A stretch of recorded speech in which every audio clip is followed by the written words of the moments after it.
Hello friends, learn in short में आपका एक बार फिर से स्वागत है। मेरा नाम है सरस और आप देख रहे हैं लर्न इन शॉर्ट। फ्रेंड्स, आप में से काफ़ी लोगों का कन्फ्यूजन था कि मैम केवीएस कॉन्ट्रेक्चुअल टीचर की जो क्या क्या क्वालिफ़िकेशन होती है। मतलब कोई कन्फ्यूज है कि टीजीटी है तो फिर सब्जेक्ट कॉम्बिनेशन को लेके, या फिर अभी मेरा बीएड का लास्ट ईयर है या लास्ट सेमेस्टर है, उसके अलावा अभी मेरा बीटी सीटेट क्लियर नहीं है, तो उससे रिलेटेड मैं आपको सारा बात इसमें बताऊंगी।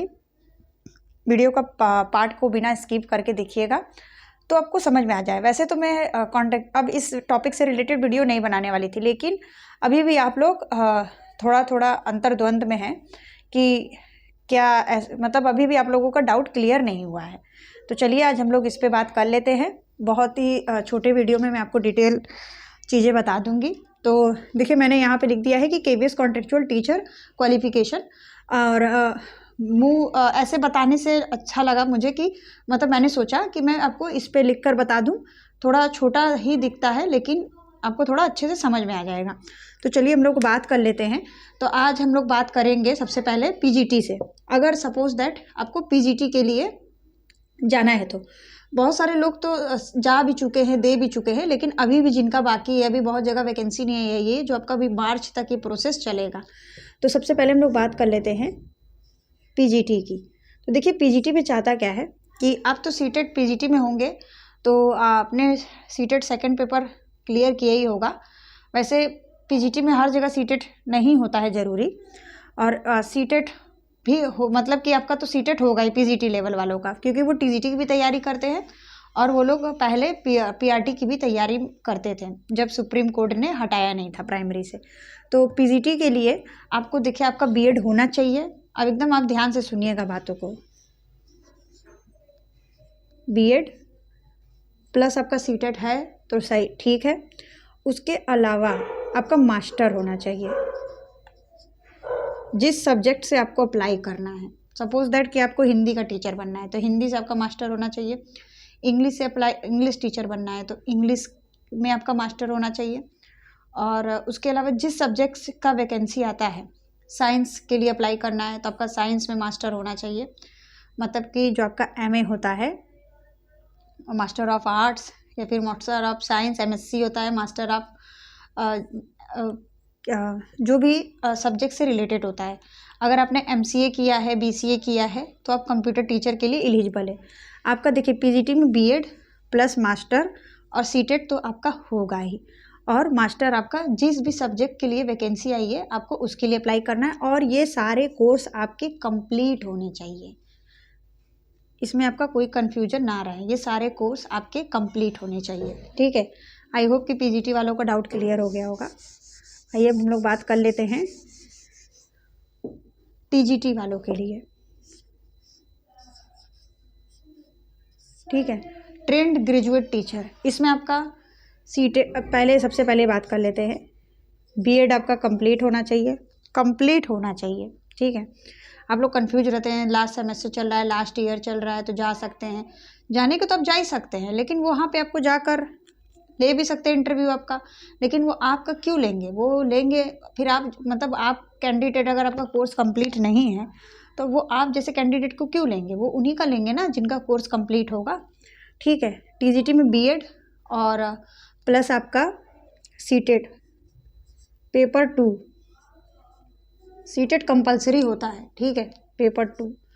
उसके अलावा आपका पीजीटी में ऐसा होता है कि सब्जेक्ट आपका जिस सब्जेक्ट से आपको अप्लाई करना हो, लेकिन टीजीटी में क्या होता है कि आपको सारे सब्जेक्ट पढ़ाने भी पड़ जाते हैं, ठीक है। और तो आपका सीटेट पेपर 2 और बीएड कंप्लीट होना चाहिए, तब आप जाकर टीजीटी में अप्लाई कर सकते हैं। और पर्टिकुलर किसी सब्जेक्ट के लिए हो तो वो सब्जेक्ट भी आपका कंप्लीट होना चाहिए। जैसे कि आपको साइंस का टीचर बनना है तो वो लोग ये देखते हैं कि आपका ग्रेजुएशन किस चीज़ से था, क्योंकि आपको पता ही है बीएड तो तभी होगा आपका जब आप ग्रेजुएट होंगे, ग्रेजुएशन, ठीक है। ग्रेजुएशन के बाद ही आपका बीएड होगा, ये तो नॉर्मल सी बात है, ठीक है। क्योंकि बीएड क्या होता है कि आफ्टर ग्रेजुएशन ही होता है। बीटीसी कई जगह पे ग्रेजुएशन के बाद होता है, कई जगह पे आपका 12th के बाद ही बीटीसी हो जाता है। तो वो फिर क्या होते हैं कि वो BTC वाले 6 to 8 के लिए जहाँ भी वैकेंसी आती है तो वो अप्लाई नहीं कर सकते हैं अगर उनका ग्रेजुएशन के पहले BTC हो गया है, तो मतलब आफ्टर 12 BTC का लिया। ठीक है, ये सारा चीज़ आपका कंप्लीट होना चाहिए, एकदम ध्यान से सुन लीजिए आप, और आगे आपका कोई सवाल ना रहे, आपको कोई कन्फ्यूजन ना रहे खास करके। उसके बाद हम लोग बात कर लेते हैं PRT टीचर के लिए। पहले आपको पता ही है कि PRT के लिए B.Ed वाले एलिजिबल थे, अब आपका या तो BTC होना चाहिए, कई जगह पे इसको JBT भी बोला जाता है, Jharkhand JBT I think Haryana में बोला जाता है, दिल्ली नोएडा वेडा के साइड में। JBT के अलावा आपका DLED, अब BTC का नाम DLED भी हो गया है, DLED हो या फिर D.Ed भी कई जगह बोला जाता है। ठीक है, जो भी आपका ये इस तरीके का डिप्लोमा इन एलिमेंट्री एजुकेशन, आपका एलिमेंट्री एजुकेशन होना चाहिए। ठीक है, ये आपका डिप्लोमा कोर्स होता है। उसके अलावा इतने सारे चीज़ों के बाद आपका प्लस CTET होना चाहिए। उसके अलावा आपका अगर 12th भी हो तो भी कोई दिक्कत नहीं है, या फिर आपका ग्रेजुएशन हो तो भी कोई दिक्कत नहीं है। ज़्यादातर जगह पे ग्रेजुएशन के बाद ही आपका BTC हो जाता है। ठीक है, ये हो गया PRT के लिए। समझ गए होंगे आई थिंक आप लोग कि PGT के लिए, PGT के लिए और ग्रेजुएशन के लिए क्या क्वालिफ़िकेशन चाहिए। उसके बाद कई बार क्वेश्चन रहता है कि मैम कंप्यूटर टीचर के लिए क्या चाहिए। कंप्यूटर टीचर के लिए वो लोग अपने नोटिफिकेशन में मेंशन किए होते हैं। उसके अलावा अगर आपका MCA हो या फिर आपने कंप्यूटर से रिलेटेड कोई कोर्स ऐसा किया हो, वो लोग उनके उसमें मेंशन कर देते हैं, तो तब भी आपका टेट वगैरह इसमें नहीं चाहता है तो आप कंप्यूटर टीचर बन सकते हैं। वैसे कंप्यूटर टीचर की वैकेंसी बहुत रेयरली आती है। उसके बाद फिर आ जाता है कि, और चलिए और ऐसे हम लोग बात कर लेते हैं, अगर आपको काउंसलर का मान लीजिए,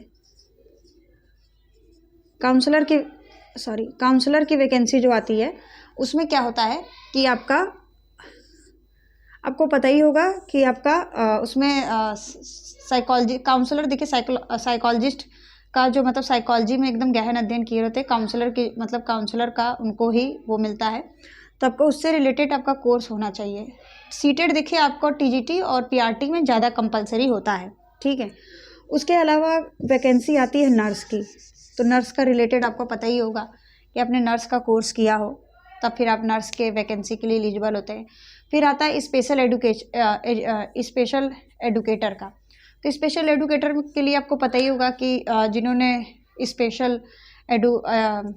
स्पेशल एजुकेशन में जिन्होंने पढ़ाई किया होगा, B.Ed हो या फिर B.Ed का ज़्यादातर होता है, या फिर आपका DLED, लेकिन वो स्पेशल एजुकेशन की पढ़ाई हो, नॉर्मल B.Ed और नॉर्मल BTC नहीं चलता है, उसमें वो चाहिए आपको। उसके अलावा फिर काउंसलर हो गया, योगा टीचर की वैकेंसी आती है, और आपका गेम का फिजिकल टीचर की आती है। फिजिकल टीचर और योगा टीचर ये बहुत रेयरली होता है कि इनकी वैकेंसी आपको देखने को मिले। तो फिजिकल टीचर में आपका BPED होना चाहिए, MPED और BPED, BPED और MPED ये होना चाहिए। उसके अलावा आपका गेम वेम से रिलेटेड ही होना चाहिए। योगा का रिलेटेड भी कुछ सर्टिफिकेट वगैरह होता है, तो वो सब होना चाहिए। BPED और MPED खास करके मांगा जाता है। उसके बाद हम लोग बात कर लेते हैं, कई जगह पे बाल वाटिका की वैकेंसी आई है।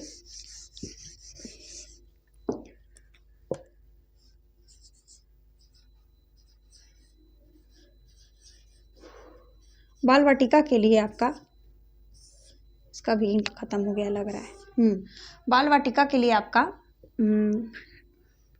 NTT होना चाहिए, नहीं तो फिर छोटे बच्चों का जो एक B.Ed का भी होता है कोर्स, 1 साल का होता है, वो भी NTT आपका 1 या 2 साल का होता है, तो वो होना चाहिए। और CTET वगैरह आपको इसमें नहीं चाहिए, NTT ज़्यादा कंपलसरी है। 12th के बाद आपने किया हो, ग्रेजुएशन के बाद किया हो, उससे मतलब नहीं होता है, लेकिन आपका नर्सरी टीचर ट्रेनिंग होना चाहिए कोर्स, तब जाके आप बाल वाटिका कर पाएंगे। BTC वाले, B.Ed वाले ये सब नहीं कर पाएंगे। तो अगर आपका NTT हो या फिर आपका 1 साल का जो छोटे बच्चों के लिए B.Ed का होता है कोर्स वो हो, तो आप फिर बाल वाटिका के लिए भी अप्लाई कर सकते हैं। टेट वगैरह का ज़रूरत इसमें नहीं होता है। तो फ्रेंड्स, आई होप कि अब आपका क्वालिफ़िकेशन से रिलेटेड जो डाउट होगा वो क्लियर हो चुका होगा। और बहुत जल्द आपको केवीएस परमानेंट की वैकेंसी देखने को मिल सकती है, तो हम लोग इस पे रिलेटेड बात कर ले, क्योंकि अब आपको अभी से ही तैयारी अपना रखना है, ठीक है। उसके अलावा आप बाल वाटिका एनटीटी और हाँ, कोर्स आपका कंप्लीट होना चाहिए, तभी आप जाइए।